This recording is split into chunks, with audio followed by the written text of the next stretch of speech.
Recording our weekly show here, and we are live streaming across our networks.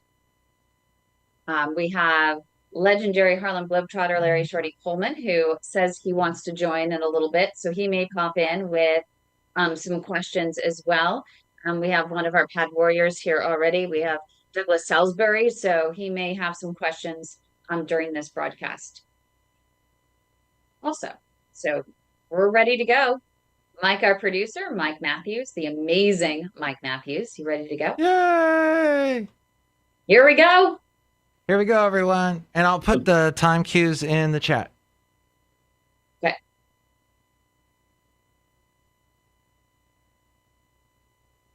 There's the open. Here we go. Welcome to the Heart of Innovation. 60 minutes that could save life and limb, with new breakthrough ideas and innovation changing the healthcare landscape.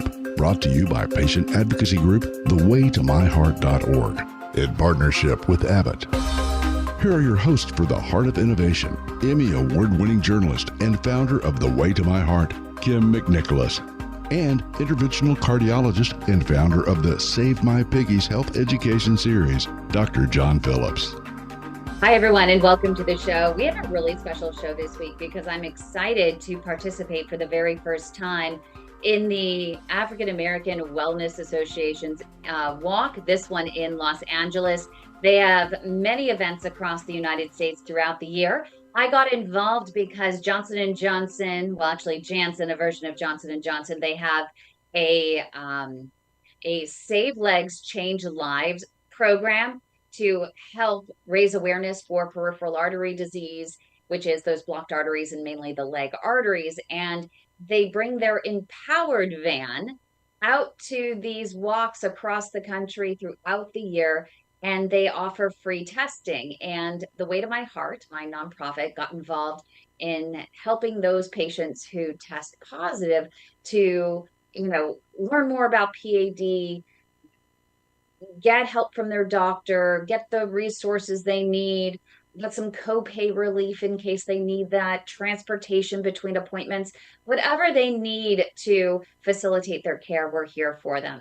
And I'm excited to bring in the director of the LA Walk. We have Jhade Barnes, who's here with us, and he's going to be sharing how he got involved in this association, why he's passionate about it, and what we can expect from this event and others as we bring in 2024. But first, a big hello to my co-host, Dr. John Phillips. Hello, Kim. Oh, and I love your Save My Piggies mug that you have there. Right. Very That's festive. right. Yeah. Right on. All right. Yeah. No, it's really ironic today that we're having this conversation because, as I shared with you before we went on air, I had two representatives from Janssen in my office this morning asking me how they can help us with, among other things, patient advocacy, raising awareness, and kind of divorcing themselves a little bit from, hey, we're pushing pharmaceuticals, to how can I help you and your patients get access to X, Y, and Z. And I do know that, as you had mentioned, Janssen, they do sponsor some of the screening and stuff for this walk. So it's kind of ironic, actually, that we're having this conversation. Yeah, I've loved their team, and what's amazing is I've worked with Jillian Stevens and Richard Brown. He's their lead cardiologist, and quite a few others, Sean Middlestat, within the organization. And at their core, they're truly, truly passionate about saving legs and changing lives. It's not just a campaign; it's truly a culture for this organization, and I feel like I'm blessed to actually be aligned with their campaign. Yeah, I mean, sometimes, right? I mean, pharma gets a bad rap a lot of times. Their drugs are expensive, and I told that to them today. I said it's nice to have a conversation about y'all wanting to help us out as opposed to jacking up the prices of drugs, and that's a whole different story. But I truly, to your point, I think that they want to help, and they cross the boundary of, yeah, we provide a medication that might help folks with peripheral arterial disease and coronary artery disease, to, hey, let's try to touch people that are in at-risk populations. And in fact, I think they are working on a heat map for Oh, yes. African Americans in particular and Yep. amputation rates. I mean, it's pretty staggering when you see this, even in like our own backyard, the the dis, the disparate nature between how non-African Americans and African Americans and the amputation rates is pretty. It's embarrassing, frankly, and staggering. Oh, it is incredibly embarrassing. And I got to play with their heat map in Las Vegas just last week at one of the vascular conferences at Viva. And it is truly magnificent. The investment of time and finances to put that together, you can go clear down to the neighborhoods and see which neighborhoods are actually at highest risk of amputation and that are getting the most amputations. So, I mean, I think it's going to do a lot of good. I mean, I just wanted to sit there the entire conference and just write down and take notes on these different neighborhoods Right. so that we can show up there and let everyone know that there are options available. And I have a little announcement to make just today. As the Weight of My Heart is restructuring, one of our patients that we featured recently, Charles Winters, has agreed to be chairman of our diversity and equity and inclusion PAD Warrior Task Force. And because he's been played an integral role in helping us to word our brochures so that they can reach different cultures and different communities and really speak to them and have an impact. So I'm really excited about that Yeah, as that's well. awesome. That's Yeah. awesome. I know there's a lot of restructuring going on, so there's it's Get good. It's ready to good get your parts. hands dirty and work Yes, really, really hard. that's right. That's right. My hands were pretty dirty today, so I was in the cath lab all day. So I'll share a little insight into that once if Master Mike gets me a moment of inspiration. Dr. John Phillips' spectacular vascular moment of inspiration. Well, so okay, perfect. The clap seems to be new. That's awesome. All right. I was toying between two quotes today, and it. So I had my first case this morning was a little bit. I knew it was going to be complicated, and I was perseverating over it last night, and like most things, there's this kind of theory of analysis or paralysis by analysis, and I think I wasn't paralyzed because the case went really well, but so I found this quote from Dale Carnegie, and it's pretty simple, but he's quoted as saying, "Remember, today is the tomorrow you worried about yesterday." I'll let you Okay, stew that's with that really one. profound. Okay, so Today is tomorrow. yeah, today is the tomorrow you worried about yesterday. So for Okay. me, let me put it in context. Yesterday, I was worrying about tomorrow, which was today, and the case I had to do. And then today came, and it happened, and we got the case done, and we're moving on. So I think what he's trying to say is, maybe we worry a little bit too much, and things usually work out, and just kind of let let things evolve as the day evolves. Now, I have another quote too, real quick, because I like this from Einstein, and it's similar. Learn from yesterday, live for today, hope for tomorrow. The important thing is to not stop questioning. And I that's think it. that's really important as well. That's a good one too, because we're always questioning. And we're going to start questioning Sure. Jake pretty soon here. No, but get ready for the firing squad. But it's really about asking the right questions. And that's how I, as a journalist, and I ended up winning my Emmy Award for my line of questioning because I always believe if you ask the right question, you get the right answer. And in advocating for patients, I carry that along because I think that my superpower is in asking the right questions. And I train the patients, I train people with PAD or peripheral artery disease, how to ask the right questions to get the right answers to make more informed decisions on their care. It really empowers them, to also become a better partner in their care along the way. Agreed 100%. And I think we should all do more question asking, more listening, and less talking. So that's a great segue to To Jhade Barnes, welcome. Thank you. Very I know I've happy to been be wanting here. you. You're just dying to jump in there. What did you think of those quotes? Do they resonate? Oh, I love it. You can't always worry about what's going to happen. You just got to go forth and do it. I believe in moving quickly, failing quickly. That way you can make the adjustments that are needed. I think forward motion and progress are the biggest things and most important in terms of advancing everything, every aspect of your life. So that locked in real well. And even with the journalism conversation, I believe that if you talk long enough with someone, the truth always comes out. So just keep asking and you'll get to the core and the devil in the details. I love that. My coach always said, you need, if everything always works out, then how would I feel about this situation? If everything always works out, then how would I act differently or react to this situation, right? And it's just asking that question is even one of the most important questions that you can have, in life to keep you moving forward, right? And along those same lines, as Jade, you had mentioned, if you ask enough questions, you'll get the right answer or to the truth. That's what I tell our residents when we're training them and medical students. Sit down, talk to the patient, ask questions, listen to the patient. They'll tell you what's wrong with them.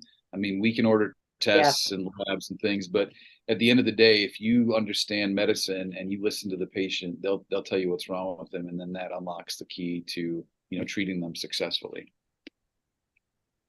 Completely agree. Well, coming up right here on the Heart of Innovation, we're going to get to the heart of Jhade Barnes' big event along the lines of the African American Wellness Association, a big walk this week, and many more to come in 2024. So stay with us for all the details.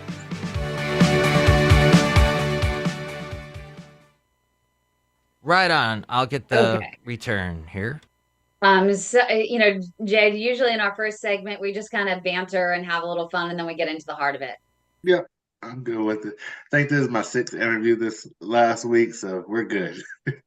Is this the most important one, Jay? Of course, they're all equally important. I love it. I think I just have one more tomorrow at 8 a.m. and then I should be done. Nice. That's awesome. But I'm just grateful I'm grateful people want to talk to us anyway. So just spreading the word, what we're doing. This matters and is very, very important to our community. So any platform to evangelize our efforts, I'm here for it. Love it. All right. We'll start working on some stuff in 2024 so that we can really just ramp up the social media, and hopefully we can help get more people out there to even participate. Yeah. Here we go. Welcome back to the Heart of Innovation. For more on today's topic, go to theheartofinnovation.org. That's theheartofinnovation.org. Once again, here's Emmy Award-winning journalist Kim McNicholas and interventional cardiologist Dr. John Phillips. Hi, everyone, and welcome back to the show. Today, we are talking about the African American Wellness Association and their big walks that they have across the country. Their final one of the year is happening in LA this week, and the director of that walk we have with us, Jhade Barnes. Jhade, welcome. Thank you so much for joining us. My pleasure. Very happy to be here. So I want you to, get to the heart of what is the African American Wellness Association and how did it start? I know that you aren't the founder, but what is it? And then how do you got involved? Sure thing. So the African American Male Wellness Agency was headquartered and founded in 2004 by John and Pam Gregory. It was really a response as to research project that we did around Black men going to work. And what we uncovered was that health and wellness was one of the alarming things that came up when it came to employment and sustainability and self-sufficiency. So we implemented doing wellness checks in order to be funded in terms of getting your check each week for work participation. And with that, we uncovered that Black men were dying 12 years earlier than their white counterparts. And as a response to that, created this awareness campaign, which now resides in the 5K Walk and Run. The 5K Walk and Run is really the push to kind of bait and carrot that leads people there. But our core goal is to provide free health screenings to our communities where you can get your core biometric screen, your height, weight, blood pressure, your glucose, HIV, STD, and now as a signature part, we have the pad, empowered pad, that comes out and makes sure that we have those aspects for screening as well. So really, really fantastic calls. I've been out in LA for the last 9 years, and a buddy of mine called me up and said, "Hey, Jade, we're looking to be in the LA market. Would you be the guy to help us spearhead this and really get it up and running and duplicate what we're doing in 16 other cities?" So I was like, absolutely. There's a time to get involved. Health matters. I'm getting older. There's aches, creaks, pains, and stuff that now I need to actually talk to somebody about. It's not lay down, get some, ginger ale or some crackers. It's like we may need to go talk to somebody, do some blood work, and really figure out what's going on. So with that, I've really been tasked with reaching out to several different community partners that can also be there in attendance to the event. We'll have about 72 different community partners this year, where they're providing free information, resources that really can help the overall health and wellness for the entire Black community. So men, women, children, you name it, come out. There's resources for you. And we continue to add on additional partners that can help us increase the life expectancy for Black people. Jade, go ahead. Thanks. So I'm going to ask you, just in your opinion, what do you think it is that has created, like, historically, this chasm between African American males and their white counterparts or non-African American males with respect to health? I don't know if it's inequity or just lack of health care, or what do you, I mean, like, do you guys have any idea, like, what you think the heart of that comes, or where that comes from? Indeed. So it's all of that, and it's multifaceted. So I don't know that there's a simple answer, but there's a variety of things that, come up. Naturally, as a man from birth, we're usually taught to kind of shake it off, kind of work through it, and ignore a lot of the aches and pains that we have, when it's very, very feasible to go to, a doctor and get some health care. The other part is the economic aspect in terms of being able to afford health care and the availability or access to care within the communities that you live in. So when we think about, and the representation that are there, I believe the last data I looked at, it was around like 86% are non-Black physicians that are in our communities. So when you go there, you don't necessarily have representation that looks like you, understands kind of like your family background, or even can communicate the technical terms or the medical terms so it makes sense to you. I look at things like my chart and the documents and reports that come out, and I went to college, I read fairly well, but it's confusing if you don't understand the jargon. So I think that's one component. The other one that I think goes unmentioned kind of too often is the historical context around distrust within the medical field. With the Tuskegee experiment and other issues where we thought we were in the good faith and had trust where these things were going to help us, it turned out to be the exact opposite. So with that happening, I'll just kind of figure it out, or there's grandma's home remedies that we're working through, which may or may not all be bad, but being able to really connect and have a level of trust and relationship with our primary care provider, if we have a primary care provider, is certainly important. So communication, trust, access and availability, representation, education around the need to even get screened. One of the things that I found working on this, Dr. Phillips, is that, as men, we'll know when we got the last tire rotation. We'll know the last time we got an oil change. We know when the last time we had a car wash, but we have no clue what's going on inside of our bodies, what our blood pressure looks like, what our glucose, what our sugar levels are. When we think about those are all, leading indicators as to something that could happen down the line.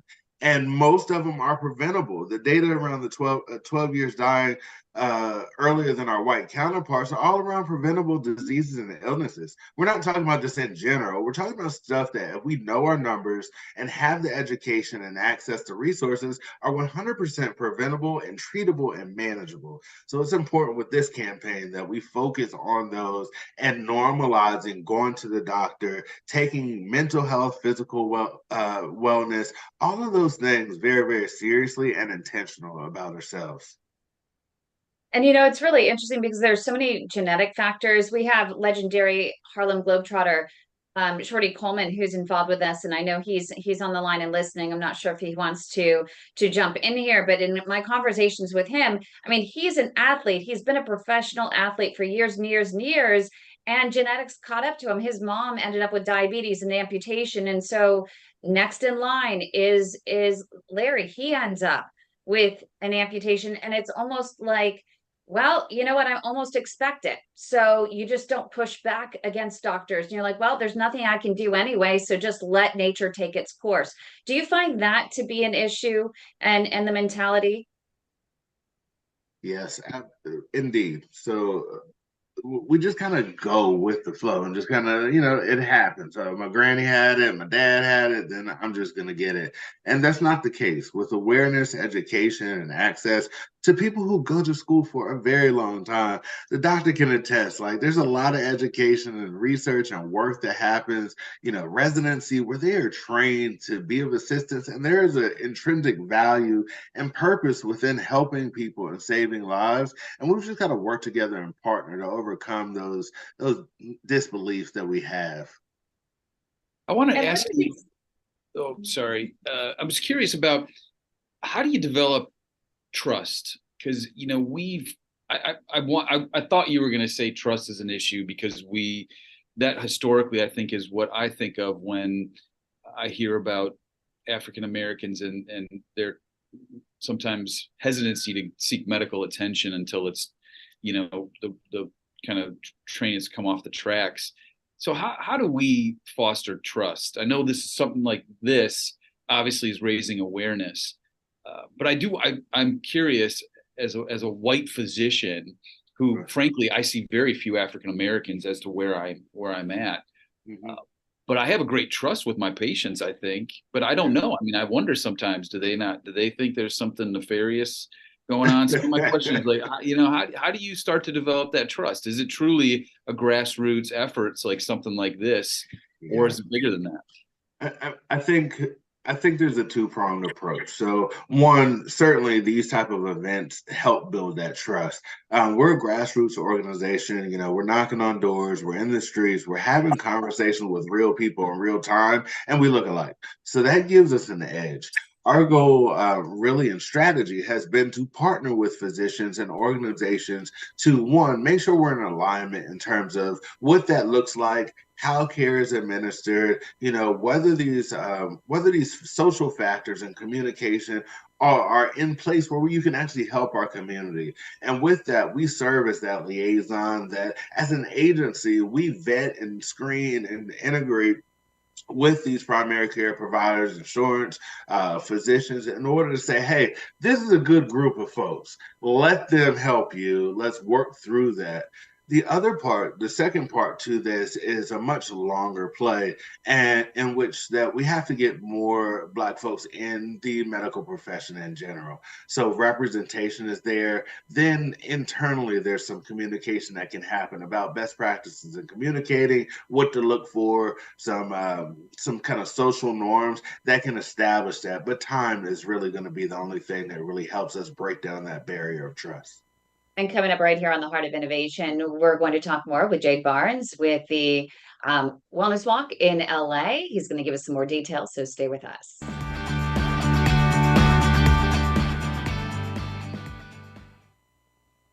All clear.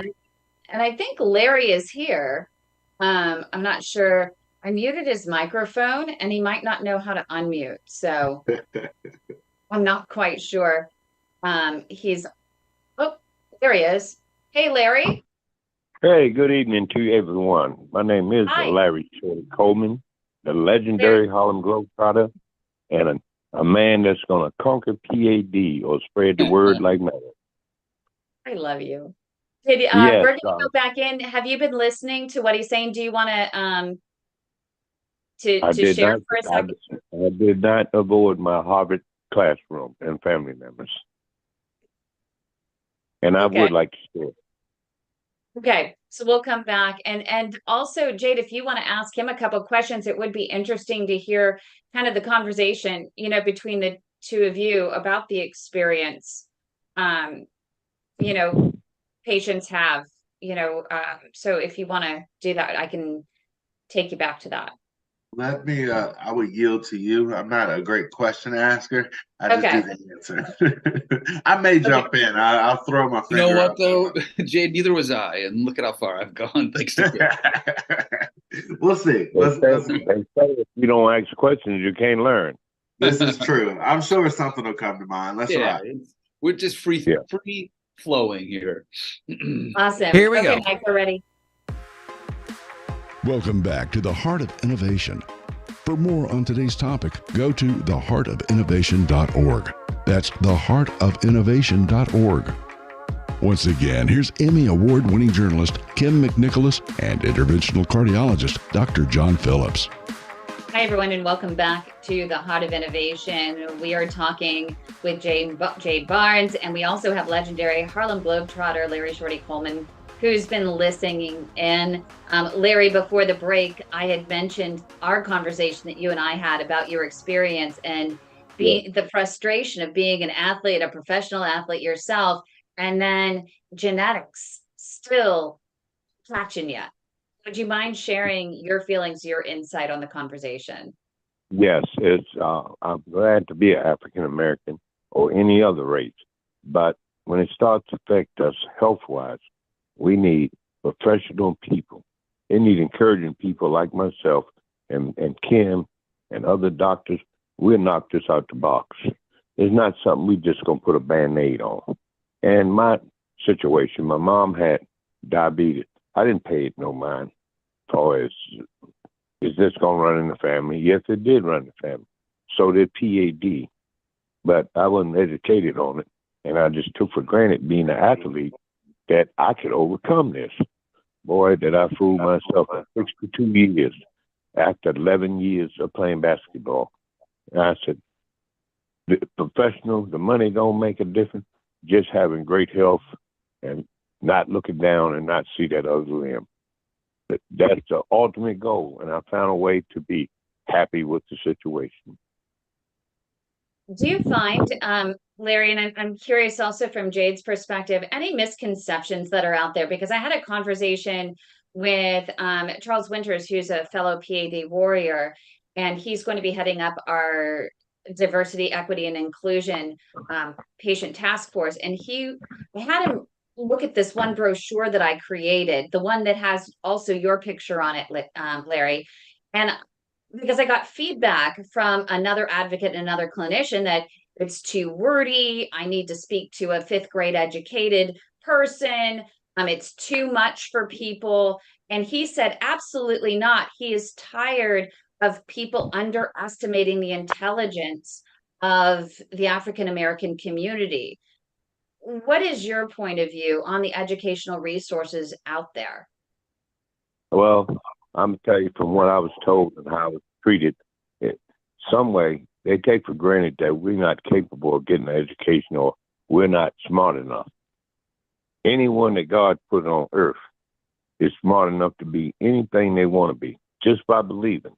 But from being African American, I felt disrespected in the hospital to hear a guy see me in emergency and say, man, we got to get you ready for surgery.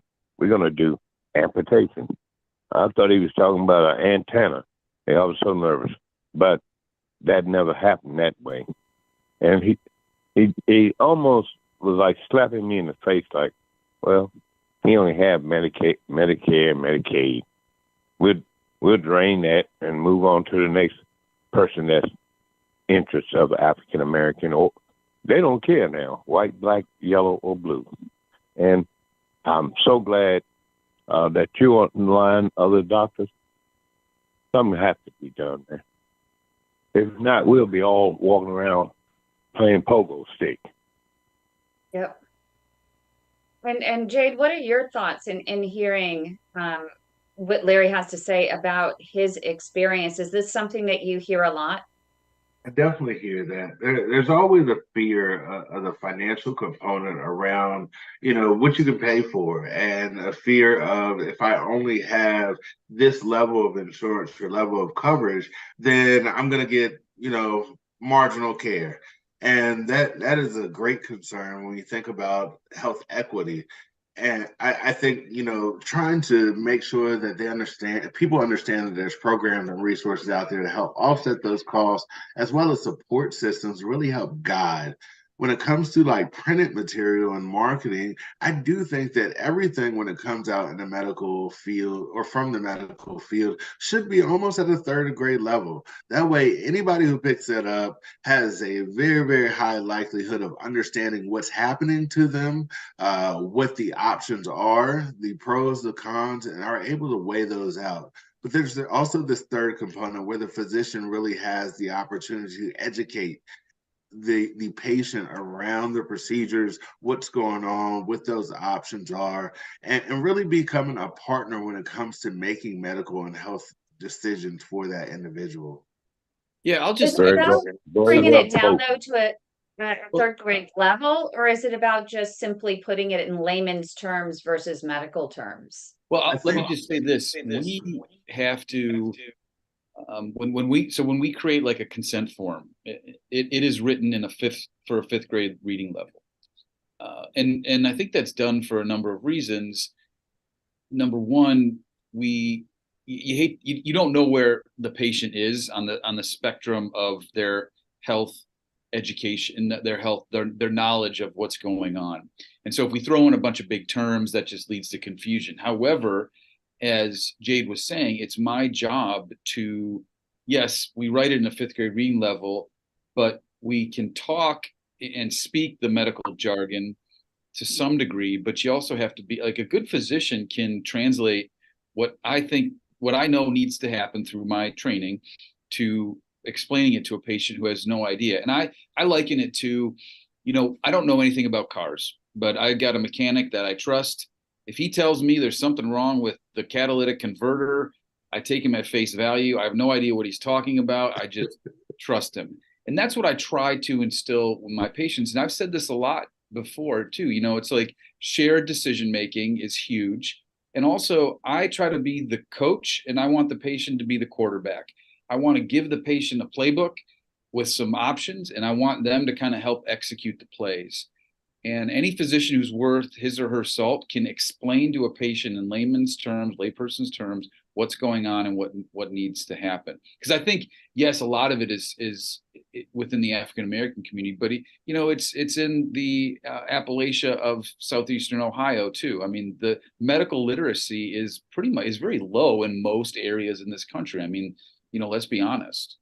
Yep. And Doctor, I think that's a valid point. It's not just the African American community that needs it in layman's terms. I think everyone does. And not only English is hard, just in general. When you look and study other languages, English itself is very, very confusing and doesn't take logical progression in many instances. So just being able to understand and digest the material is important, not necessarily what grade level it is, because we don't want that to be insulting or deterring for people. We just want them to make informed decisions and be able to rely on having a good coach and a physician, and then being able to quarterback your life and how you make healthcare decisions about yourself and for your family. And I know, Larry, you were trying to chime in and I cut you off a little bit Yeah. earlier. Did you want to jump in? Yes. By the way, it affected almost 5 family members of mine. The youngest one being 42, he had both lower limbs, and he was so inspiring to me to say, "Unc, you're gonna have a hard time getting used to this, but I know the fighter you are." And I said, "Well, you can believe that." And also, my uncle that's 79, he lost his. He's in North Carolina. My brother that's in Virginia, he lost his piggies, as we call it. And I told him, "Get ready for the roller coaster ride. There's something else coming, sir."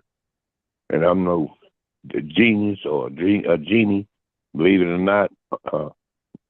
6 months later, had to cut half his foot. Now he's having problems with both legs. Anyway, is there anything I can pass on to my younger generation of how to overcome this?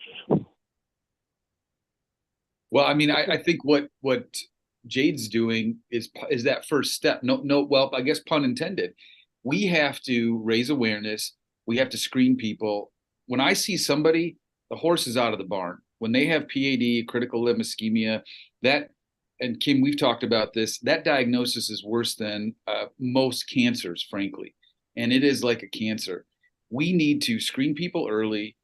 We need to find susceptible populations and mitigate their risk of developing peripheral arterial disease, coronary artery disease, cerebral vascular disease. And it starts with screening for diabetes, monitoring blood pressure, looking at cholesterol and exercise and changing your diet. And we'll have more with Jhade Barnes and, of course, Larry Shorty Coleman coming up next right here on The Heart of Innovation. So stay with us.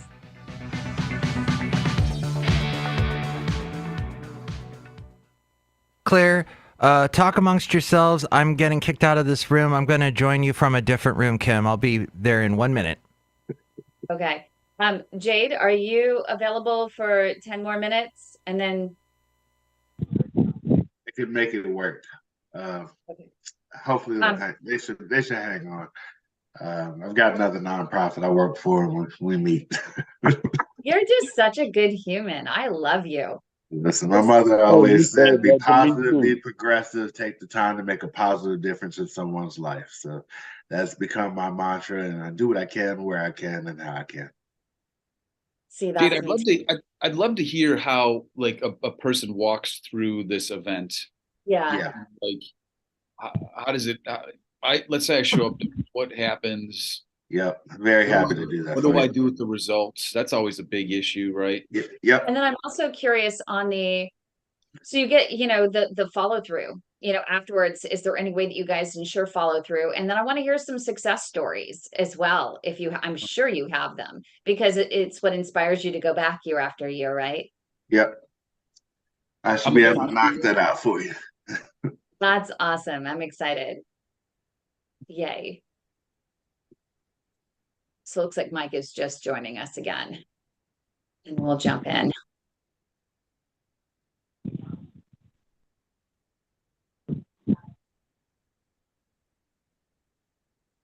And thank you so much, Larry, for sharing. I really appreciate it. Yes, ma'am. I'm glad to be here. I learned so much from this podcast. Can you do me a favor? Can you connect is it your brother that his legs aren't doing well? Can you connect him with me? Would he be receptive to us stepping in and helping?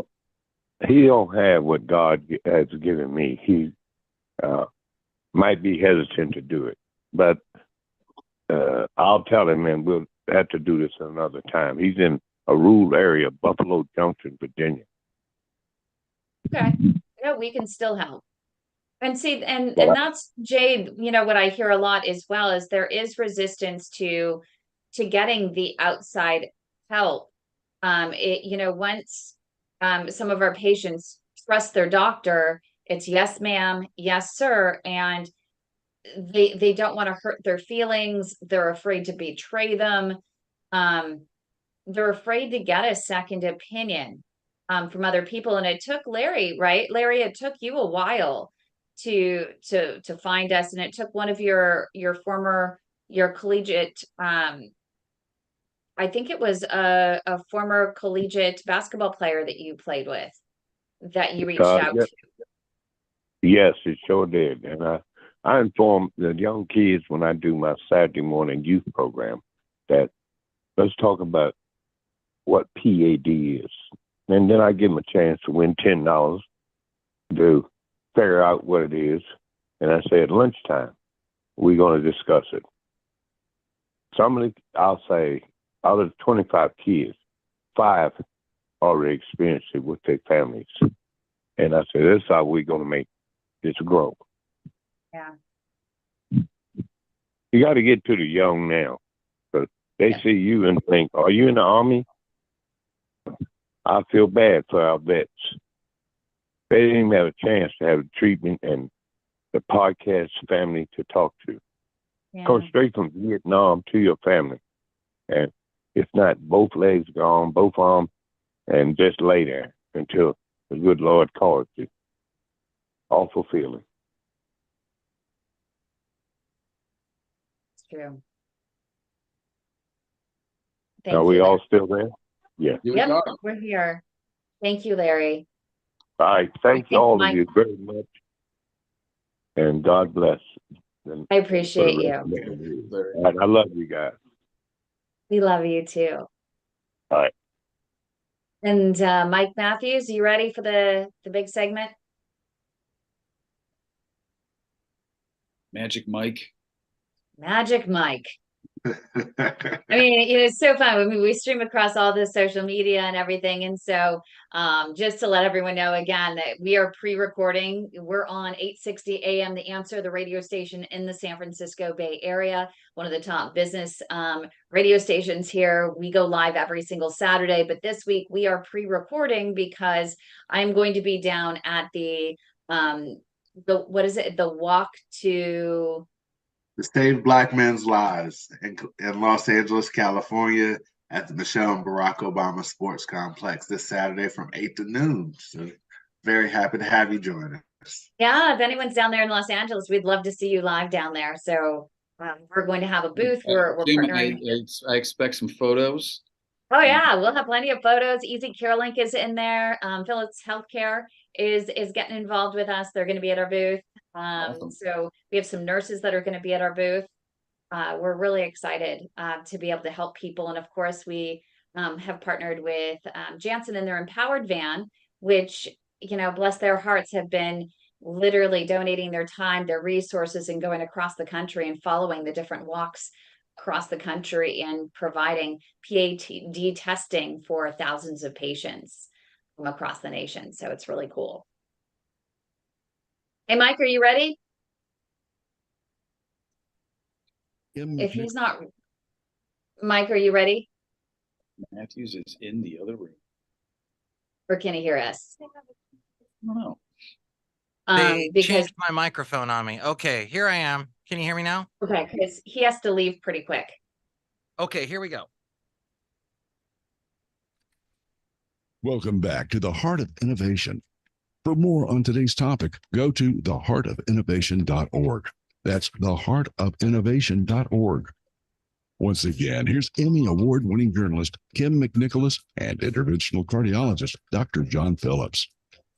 Hi, everyone, and welcome back to the show. We have Jhade Barnes here. He has a very special event happening this week down in Los Angeles, but it's like similar events across the nation, and they've been happening all year long, really focusing on African-American men's health and getting men the testing that they need to help improve their prognosis. Jhade, thank you again for joining us. Would you mind walking us through how the men walk through the different testing stations at your event? Yes, it would be my pleasure. So Saturday when you arrive, you're going to get greeted by a red carpet. We are in LA, so we do it Hollywood style. You'll have a beautiful red carpet to come in. You'll stop in really, really quickly to meet our volunteers that'll help you get registered. And what that is just put your name and your basic contact information on a quick form. From there, you'll be ushered over to our initial screening stations. We'll do a quick fingerprint to do our core biometrics, and you'll be able to work your way down the line in order to get all of your free screenings and resources, talking with nurses. And then once that's done, it shouldn't take more than 5 minutes or so, you'll be able to speak directly with a physician. We have several organizations, so the Association of Black Women Physicians will be there to then look at the numbers of your biometric numbers and tell you what's going on, what the next step should be. Most of the time, it's just something simple. Hey, we need to watch our sodium intake and watch our blood pressure, or we need to change our diet somewhat, increase exercise, and if need be, we do have physicians and community partners there that can help you with these resources. And that's how Kim and I got together, and many of our partners and sponsors will be there to read through that information with you and advise you as to next steps and what to do. In addition to that, we've brought on a partner called Pear Suite, which helps us with our wraparound services and really get connected with a community health worker that can then talk about some of your key social indicators. If you need other resources that may be available on site, we can immediately get you in front of those resources so you can take advantage of it. If not, we may also say, hey, we need to follow up with a primary care provider. And if you don't have one, we have the ability to get you connected with one the day of. If you don't have insurance, we can also get you taken care of the day of. We'll have Covered California there. It's open enrollment. We have the chief medical officer, Monica Sony, who will be there and doing 2 rounds of presentations about open enrollment, healthcare, all these types of things. And she's a Black woman, very, very talented, very, very smart, and be able to talk to you. So it's a familiar face that can advise you as to next steps to improve your life, your life expectancy, and live a healthier, more fulfilled life for you and your family. So we try to create a dynamic event. When you arrive, there will be music bumping, there's entertainment, there's bounce houses for kids. Think about it like going to a family reunion, but we're going to get you a quick checkup before you have too much fun. I see that you've got a football player, that LA Ram. Yes. Is that right? So in every city, we enlist the help of celebrities and professional athletes to be what we call the honorary chair.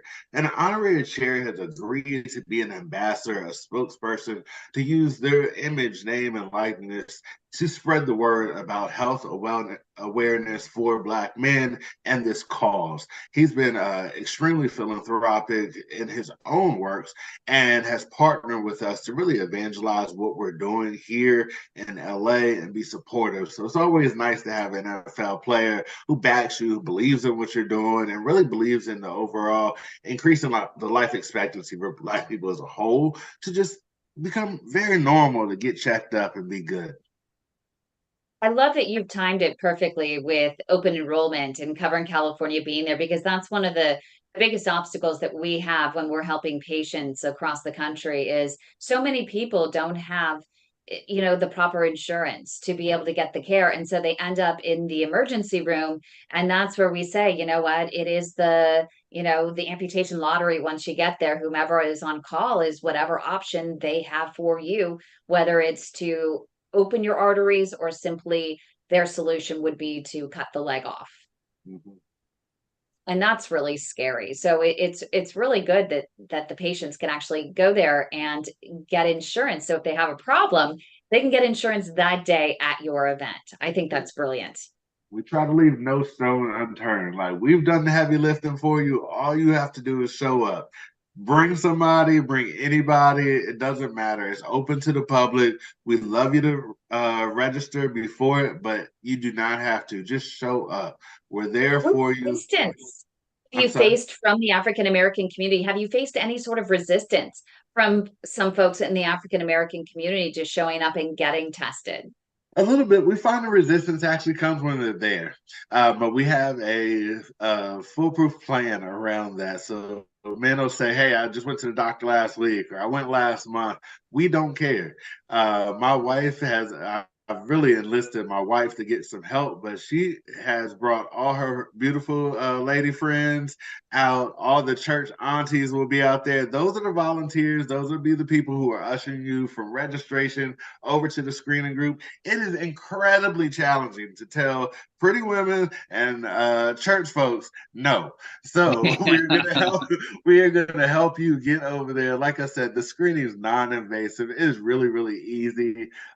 You'll have, maybe a minute or two, a little finger prick. It is extremely, extremely easy to do. And once you get that knocked out, you get a beautiful t-shirt that we have that says, "Hey, you got your stuff done," with the Wellness Walk branding. We have partners who have donated beautiful tote bags, and we'll have towels, and the t-shirts just came to my door earlier today, like right before we started. So listen, think about just having a good time, being with friends and family. We're going to listen to some good music. We'll do some line dancing. You'll get a quick checkup. And then every resource that you need, from mental health, the financial wellness, to home buying, to foot screenings, and our PAD unit is there, vaccinations, and community organizations that just help with mentorship or fatherhood or growth. They're going to be there.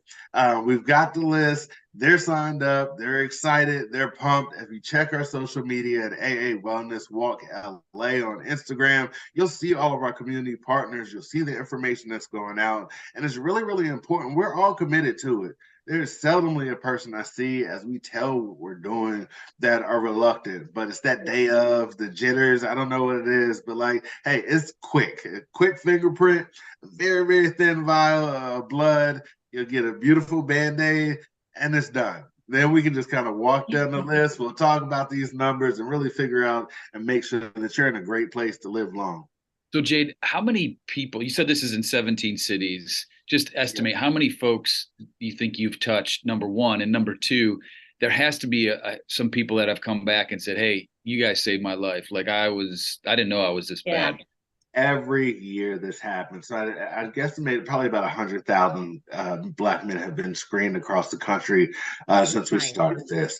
And every year there's somebody say, hey, you guys saved my life, because if I didn't know that my blood pressure was off the charts, like I could have had a heart attack. You were about to run a 5K and your blood pressure's through the roof. Like, this is a terrible idea. And in each city, we find we have to call a bus for someone, unfortunately. But we're able to prevent it. And we find fathers and sons come out, which is fantastic. And it's just like, you saved my dad's life. You know, his cholesterol's up, his arteries are going crazy, and we never knew. And if he didn't show up today, he could have died. And that's what really makes the difference. That's why we say we're saving Black men's lives. We're giving people the opportunity to figure out those numbers, take preventative steps. By the time it gets to the good doc, it's too late. And we don't want you to be too late when we can clearly do this for free for you, you know, this Saturday, and in cities across the country. We're here to help. And once we do this, we want to normalize going to a primary care provider at least once a year. And if you have other things that are going on, things that we find out with these numbers, then you may need to speak to a specialist periodically throughout. But it's very, very important to take those proactive steps. That way, if you know better, you can do better. And we're here to educate and support and advise and love on you as much as we can. Jade, do you ever right here on the Heart of Innovation, we're going to have our final thoughts, so stay with us. What was your question? Dr. John. So I know, okay, you know what? I did press conferences. I was like the firing squad. I can just keep going right over you. Just kidding. I know, and I wouldn't have done that, except I know he's tight on time. So why don't you take us back really quickly? We have 4 minutes and then we're done. I promise. What was the question? No, I was going to ask you, if a white guy like me stumbles upon this, will I be able to get screened? So we'll prioritize the Black guys first. But as long as I say the same thing for women and children. We'll screen everybody as long as we have supplies. But we do prioritize. When we think about the line, we'll get the Black men done first because it's the primary focus. But as long as we have supplies left, we will take care of you. That's great. Okay, so really quickly, so I wanted to see in the last segment, John, why don't you take us back in? But I want to get into just really quick, and we can even end early, but I want to find out, give everybody, where do they go to get more information on walks across the country, and then the vision for 2024. If you could have every resource in the world, how do you see it unfolding for 2024 for you and across the country? So Mike, go ahead and roll music. Welcome back to the Heart of Innovation. For more on today's topic, go to theheartofinnovation.org. That's theheartofinnovation.org. Once again, here's Emmy Award-winning journalist Kim McNicholas and interventional cardiologist Dr. John Phillips. Welcome back, everybody. We are coming up to the top of the hour. We only have a few more minutes left with Jade. So Jade, as we end the show, where do our listeners get more information, not only about the walk in LA, but walks across the country? Is there a website they can go to find out if there's a city close to them that they can participate in? Indeed. I want everyone to take a moment to go to aawellness.org. That's going to give you our parent company, or really our overarching company, with all of our initiatives, our programming, from the fatherhood to the financial wellness to our health and wellness and mental wellness with Real Men Real Talk. You'll be able to get all of that information. And also it's aggregated by city. So pick a city next to you, one of the 16. Hopefully we're close to you, and you'll be able to engage and see the upcoming events and programming that we have going on. So again, that's aawellness.org, and that'll give you all the information. You'll be able to find me, my contacts right on there when you click LA. If you have questions or needs, I'm your guy. I can help out, and very, very happy to support it. So beyond this particular event, this is the final one of the year.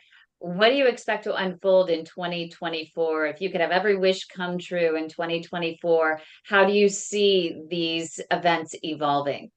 Yes, growth is the number one thing. So 2024 will be dynamic. I know there's some things that I can't release yet because we haven't made public, but we've got some major superstars that are coming on board around our mental health partnerships. Every year that we do this, we grow more and more corporate sponsorships and partners that help us carry out our mission to increase the life expectancy for Black people. So I'm very optimistic for 2024. Larger events, larger resources, increased velocity, more consistency with our programming, because we have such great support from our sponsors and community partners. So bigger and better. And if you want us to be in a city near you, reach out to us. It is a little work, but as long as you're willing to put in some effort, we can spin it up and come to your city depending on the area. That's a really important point, because if anyone wants to hold an event like this in their area, there is the opportunity to do this through this organization. You have proven events, and all they have to do is literally replicate it in another city. Easier said than done, but it is possible. And you have the support, right? Absolutely. We're here for you. Jade, you gonna come to Columbus next year? Oh yeah, I missed it this year. I don't know what I was doing this year where I couldn't make it out, but I've been there. I lived in Columbus for 12 years and spent many a day out there. I was one of the vendors, many of those walks, and then I just left Columbus. What was it, last week? So I'll be back in December, and we'll have a national coordinators meeting with every city and every planner, just like myself. And we're planning for 2024, what that looks like, all the bells and whistles. I can let you know that the name is going to change. So it'll be the African American Wellness Day, where we can be all inclusive of men, women, and children. Although we do that, actually now we're going to be very intentional about making it be more inclusive with the name and title itself. So I can't release that now. I love that. And I think that if you do, just as an incentive to go back to Columbus, I think that maybe Dr. John over there might invite you into his cath lab to watch a couple procedures. Yeah, if you want to, I'll be there. You let me know when that one is in Columbus, I'll be there. All right. Don't tempt me with a good time. All right. Thank you for all you do, Jade. Have a great weekend, everyone. Thanks so much. Take care. Take care.